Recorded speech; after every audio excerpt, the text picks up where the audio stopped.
I never thought a trip to the basement for Christmas decorations would destroy my world. The November air in our Denver suburb was crisp that Saturday morning, carrying the promise of snow and the holidays ahead. My wife Rachel was upstairs making her famous pumpkin bread, the warm scent filling our two-story colonial home with comfort and normalcy. "Honey, can you grab the Christmas lights from downstairs?" she called from the kitchen, her voice carrying that cheerful tone she'd been using more often lately. "The Hendersons are putting theirs up today, and I don't want to be the last house on the block again." At 42, I'd been married to Rachel for 18 years. We had our routine down to a science. She handled the decorating and social calendar, I managed the yard work and house maintenance. Our 17-year-old daughter Jessica was at soccer practice, and our 15-year-old son Connor was sleeping in, as teenagers do on weekends. "Sure thing," I called back, grabbing my coffee mug and heading toward the basement door. Our basement had always been my domain. Rachel rarely ventured down there, claiming it was too dusty and full of spiders. It was where I kept my tools, stored seasonal decorations, and occasionally retreated when I needed space to think. The wooden steps creaked under my weight as I descended into the familiar musty air. I flicked on the overhead light, illuminating rows of plastic storage bins, old furniture covered in sheets, and the usual basement clutter accumulated over nearly 2 decades of marriage. The Christmas decorations were stored in the far corner, behind my workbench, and some boxes we'd never unpacked from our last move 5 years ago. That's when I saw it. In the corner where we kept old furniture, someone had arranged a small seating area. My father's old leather armchair, which we'd moved down here after he passed 3 years ago, was positioned next to a small folding table I didn't remember setting up. On the table sat 2 wine glasses, expensive crystal ones that looked familiar but out of place. My heart started beating faster as I moved closer. Draped over the arm of the chair was a soft throw blanket, one I recognized from our living room upstairs. The kind of blanket you'd use to get cozy with someone. I picked up one of the wine glasses. It was clean but had the faint residue that indicated recent use. The other glass was the same. These weren't just randomly placed items, this was deliberate. Someone had created an intimate space in my basement. My mind raced through possibilities. Maybe Rachel had been coming down here to relax, to have some private time away from the kids and household responsibilities. But that didn't make sense. She hated the basement, and why would she need 2 glasses if she was alone? I sat heavily in the leather chair, my coffee growing cold in my hands. The chair was positioned at an angle that provided privacy from the main basement area, tucked behind some storage shelves. You'd have to know it was there to find it. The blanket was soft cashmere, definitely the one from our living room. I remembered because Rachel had splurged on it last year, saying we deserved something luxurious after years of hand-me-downs and practical purchases. Above me, I could hear Rachel moving around the kitchen, probably checking on her bread. The normal sounds of our Saturday morning routine continued while I sat in this hidden corner, trying to process what I'd found. I thought about Rachel's recent behavior. She'd been different lately. More attentive to her appearance, working late more often, taking phone calls in private. She'd joined a book club 6 months ago, something she'd never shown interest in before. She'd been happier, more energetic, with a kind of glow that I'd attributed to her new exercise routine. Now, sitting in that chair with those wine glasses staring at me, I wondered if there was another explanation. My phone buzzed with a text message. "Rachel, did you find the lights? The Johnsons are starting to put up their wreath." I stared at the message for a long moment, then typed back, "Still looking." I stood up and began examining the area more carefully. The dust patterns on the floor showed that this corner had been used regularly. There were indentations in the carpet where the chair and table had been positioned multiple times. This wasn't a one-time thing. In a small cardboard box tucked behind the chair, I found more evidence. A bottle of expensive wine, not a brand we typically bought. Some artisanal chocolate, still partially wrapped. A small votive candle that had been burned down halfway. Someone had been using my basement as a romantic hideaway. And unless Rachel had developed a split personality that enjoyed solitary wine tastings in musty basements, she hadn't been alone. I heard footsteps above me, Rachel's heels clicking across the hardwood floors. She was probably wondering what was taking me so long. "Tom? Everything okay down there?" Her voice floated down the stairs. "Fine," I managed to call back, my voice sounding strange even to my own ears. "Just moving some boxes around." I carefully put everything back exactly as I'd found it. The wine glasses in their precise positions, the blanket draped over the chair arm, the small box tucked behind the chair. If someone was using this space, I didn't want them to know I'd discovered it. My hands were shaking as I grabbed the Christmas light boxes from their storage area. 18 years of marriage, 2 kids, a mortgage, shared dreams and disappointments, and it might all be built on a lie I was just now discovering. As I climbed the basement stairs, arms full of Christmas decorations, I realized that everything about my life was about to change. The question wasn't whether Rachel was having an affair, the evidence was too clear to deny. The question was what I was going to do about it. At the top of the stairs, Rachel greeted me with a bright smile, flour dusting her apron, looking like the perfect suburban wife. "There you are." I was starting to worry. "Did you have trouble finding them?" "No trouble at all," I said, meeting her eyes and searching for any sign of guilt or deception. "I found exactly what I was looking for." The next 3 days were the longest of my life. I went through the motions of normalcy: work, dinner conversations, helping Jessica with college applications, driving Connor to basketball practice while my mind obsessed over those wine glasses and what they meant. Tuesday evening, I volunteered to grab some tools from the basement to fix a loose cabinet door in the kitchen. When I checked the corner, everything was exactly as I'd left it. Wednesday morning before work, I made an excuse about checking the furnace filter. Still unchanged. By Thursday I was starting to doubt myself. Maybe I'd imagined the whole thing. Maybe there was an innocent explanation I hadn't considered. Maybe Rachel really had been using the space for some kind of private relaxation, though that still didn't explain the 2 glasses. Then Thursday afternoon, everything changed. I had a dentist appointment and got home from work early, around 3:30 p.m.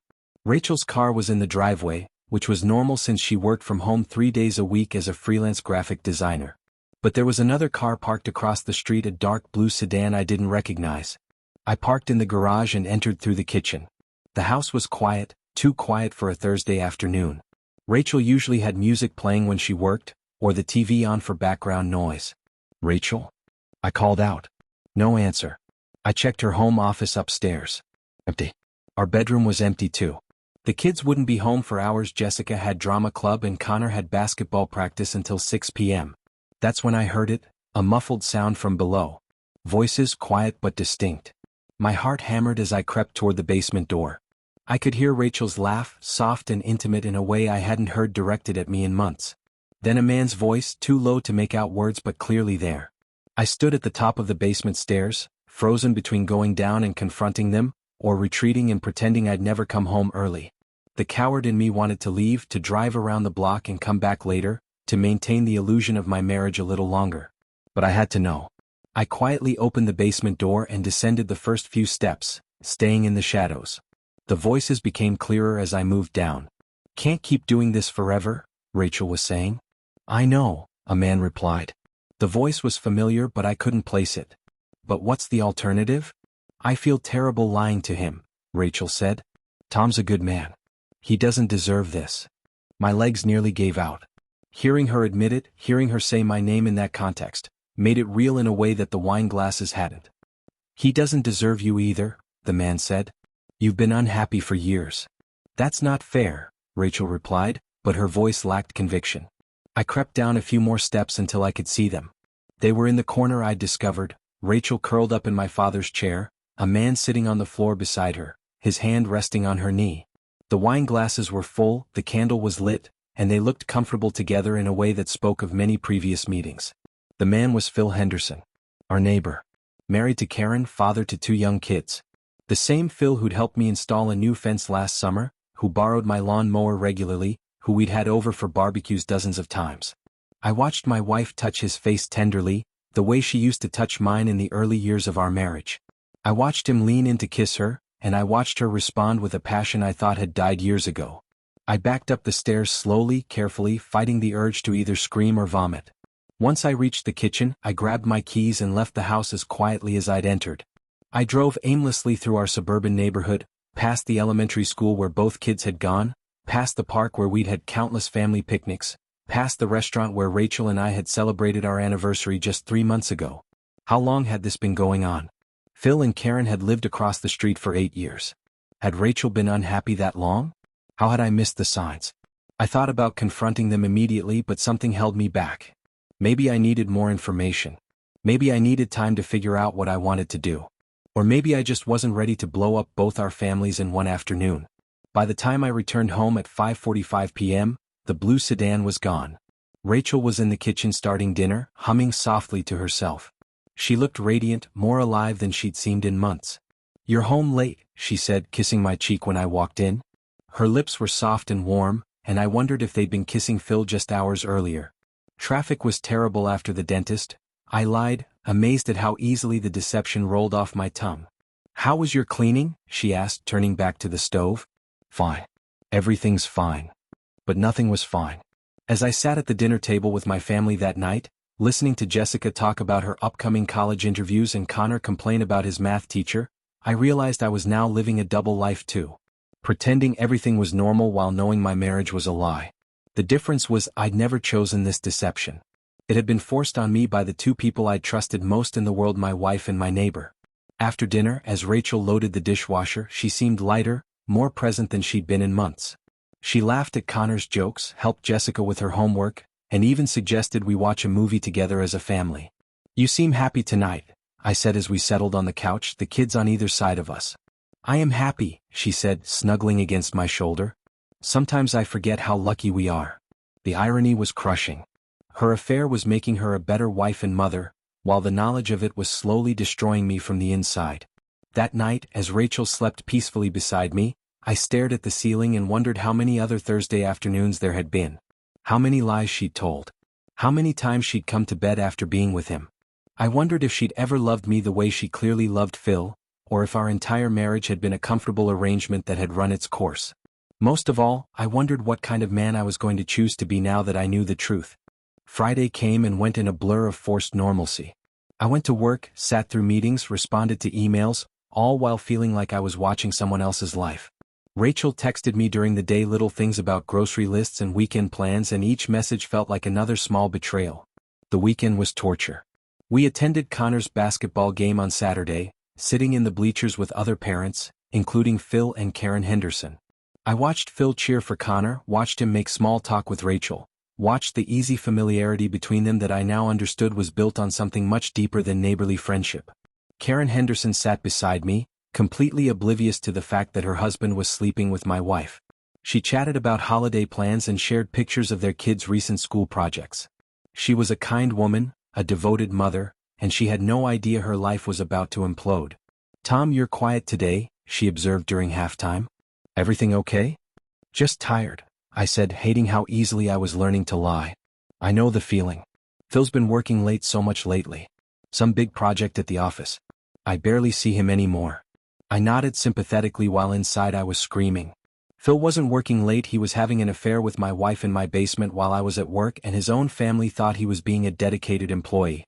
Sunday evening, after the kids were in bed, Rachel suggested we open a bottle of wine and sit by the fireplace. It was something we used to do regularly in the early years of our marriage, but which had become rare as life got busier and we grew more distant. This is nice, she said, curling up against me on the couch. The fire cast warm shadows across her face, and for a moment, I could almost pretend nothing had changed. Rachel, I said carefully, are you happy? I mean really happy with our life. She was quiet for so long I thought she might not answer. When she finally spoke, her voice was soft and thoughtful. I think I'm happier now than I've been in a long time, she said. I know we've had some rough patches, but lately I feel like I remember who I used to be. Before kids and mortgages and all the responsibilities. What do you mean? She shifted to look at me directly. Do you remember when we first met? I was so full of dreams and energy. I wanted to travel, to create art, to experience everything life had to offer. You were 24, I said. Of course you were full of dreams. But somewhere along the way I lost that part of myself. I became just a wife and a mother. Which are important things, but they're not the only things I am. I felt a chill that had nothing to do with the November weather outside. And now I feel alive again. Like there's more to look forward to than just getting the kids through school and paying off the mortgage. I wanted to ask her directly if Phil was the reason for this newfound happiness, but I wasn't ready for that conversation. Not yet. I'm glad you're happy, I said instead, and meant it despite everything. Are you happy, Tom? She asked, turning the question back on me. I considered lying, giving her the easy answer that would maintain our careful peace. Instead, I found myself being honest. I don't know, I said. I feel like I'm going through the motions sometimes. Work, home, kids' activities, sleep, repeat. I love our family, but I wonder if this is all there is. Maybe we both need to make some changes, she said quietly. What kind of changes? I don't know yet. But I think we owe it to ourselves and to each other to figure out what would make us truly happy. We sat in comfortable silence after that, watching the fire burn down to embers. Rachel fell asleep against my shoulder, and I stayed awake thinking about happiness and choices and the different ways people find what they're looking for. When I carried her upstairs to bed, she stirred and mumbled, "I love you, Tom." "I love you too," I replied automatically, but as I tucked her in and watched her peaceful sleeping face, I wondered if either of us knew what that meant anymore. Monday morning brought an unexpected development. As I was leaving for work, Phil Henderson was getting into his car across the street. We made eye contact and he waved with the same friendly smile he'd always had. "Hey Tom," he called out. "Karen mentioned Connor had a great game on Saturday." "Yeah, he's improving," I replied, walking over to the edge of our driveway. "Listen," Phil said, lowering his voice slightly, "I wanted to ask you about something. I'm thinking of surprising Karen with a weekend getaway for her birthday next month. You and Rachel know her well. Any suggestions for places she might like?" I stared at him, amazed by his ability to act normal while actively betraying his wife. He was asking me for advice on how to make Karen happy while sleeping with my wife behind both our backs. "She mentioned wanting to go to that new spa resort up in Vail," I heard myself say. "Perfect. Thanks man. You're the best." As he drove away, I realized I'd made a decision without consciously meaning to. I was going to give him enough rope to hang himself with. If Phil wanted to play the role of devoted husband while conducting an affair, I was going to let him dig that hole as deep as possible. That afternoon, I made a decision that surprised even me. Instead of going straight home from work, I drove to my brother's house across town. Mike was 3 years older than me, divorced for 5 years, and the one person I trusted completely. If I was going to navigate this situation, I needed someone in my corner who could help me think clearly. "You look like hell," he said when he opened the door. "Thanks for the pep talk," I replied. "Can we talk?" We sat in his kitchen while I told him everything: the basement discovery, catching them together, the weight of carrying this secret for a week. Mike listened without interrupting, occasionally refilling our coffee cups. "So what do you want to do?" he asked when I finished. "I have no idea. Part of me wants to confront them immediately. Part of me wants to hire a private investigator and gather evidence. Part of me wants to pretend I never found out. And what does your gut tell you?" I thought about it. "That my marriage has been over for a while, and I just didn't want to admit it." "That's probably the hardest truth to accept," Mike said gently. "But maybe the most important one. I keep thinking about the kids. Jessica's applying to colleges, Connor's in his sophomore year. Do I blow up their world right now?" "Tom, their world is already changed. You just haven't told them yet." He was right, of course. My family was already broken. We were just still living in the same house, pretending otherwise. "What would you do?" I asked. "Honestly? I'd probably do exactly what you're doing, try to figure out the best way forward for everyone involved. But I wouldn't wait too long. This kind of secret will eat you alive if you carry it alone much longer." Driving home, I realized Mike was right about something else. I needed to stop thinking about this as something that was happening to me and start thinking about it as a situation I had some control over. Rachel was having an affair, but I got to decide what that meant for our future. 2 weeks had passed since I discovered Rachel and Phil in the basement. 2 weeks of carrying the weight of their secret while watching them both play their roles as devoted spouse and helpful neighbor. 2 weeks of lying awake at night, wondering how long I could continue living this double life. The decision was made for me on a Thursday evening in early December. I'd come home from work to find Rachel in the kitchen, but something was different. She was standing at the sink, staring out the window at the Henderson house, and when she turned to greet me, her eyes were red from crying. "What's wrong?" I asked, setting down my briefcase. "Nothing," she said quickly, wiping at her face. "Just a long day." But I could see it wasn't nothing.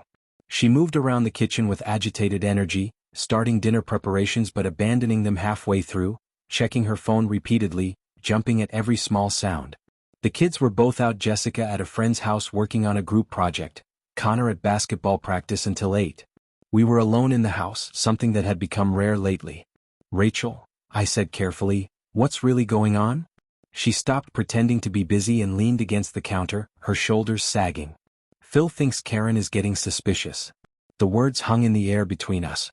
After 2 weeks of careful pretense, she just confirmed everything I already knew.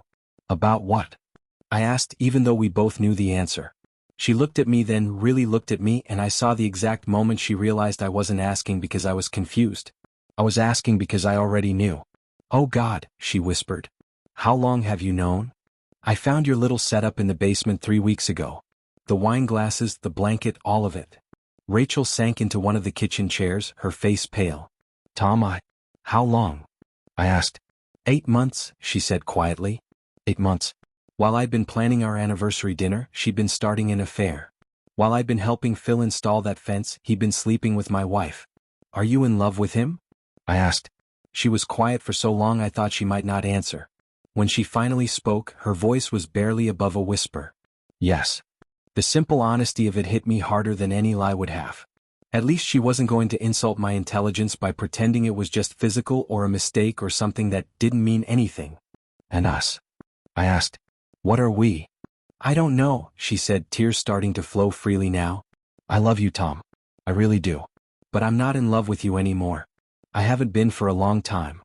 I sat down across from her at the kitchen table where we'd shared thousands of meals, helped the kids with homework, planned family vacations, and made all the small decisions that build a life together.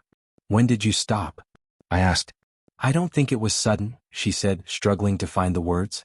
I think we just grew apart so gradually that neither of us noticed until the distance was too wide to cross. I noticed, I said. I just didn't know what to do about it. Neither did I. Until Phil. Why him? She wiped her eyes with a dish towel. He saw me. Really saw me. Not just as your wife or the kid's mom, but as Rachel. He was interested in my thoughts, my dreams, the person I used to be before I became so defined by my roles.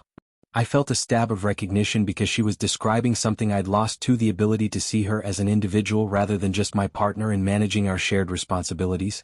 So what happens now? I asked. I don't know, she said again.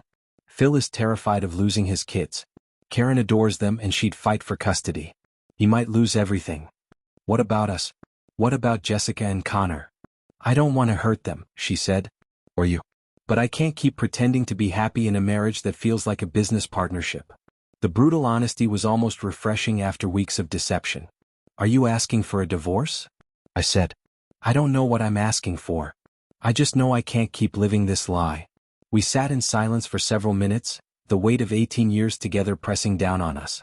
Outside, the December wind rattled the windows, and I could see the Henderson house across the street, warm light glowing in their windows. What if, I said slowly, we tried to figure this out like adults? What do you mean? I mean, what if we acknowledge that our marriage is over, but we try to end it in a way that causes the least damage to everyone involved? Rachel looked at me with surprise. You'd do that? I don't want to stay married to someone who doesn't want to be married to me, I said. But I also don't want our kids to pay the price for our failure. What are you thinking? I'm thinking we get through the holidays for the kids' sake.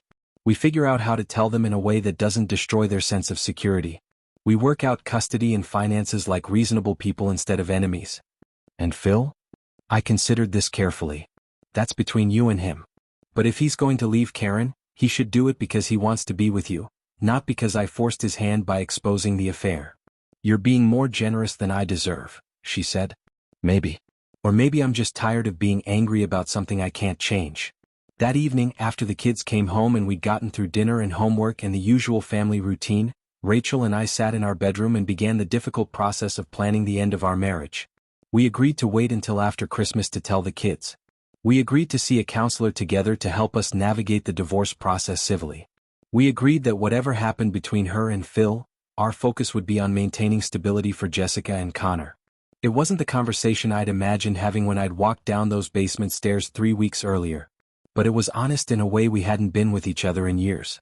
As I lay in bed that night, with Rachel sleeping beside me for one of the last times, I realized that sometimes the end of something can be a relief, even when it's painful. Our marriage had been dying slowly for years. At least now we could let it go with dignity instead of letting it rot away completely. The basement would go back to being just storage space. The wine glasses would be packed away with the other remnants of our shared life. And maybe, eventually, we'd both find the happiness that had been missing from our marriage for so long. It wasn't the ending I'd planned for our story, but it was honest. And after years of living with the comfortable lies of a failing marriage, honesty felt like a gift, even when it hurt.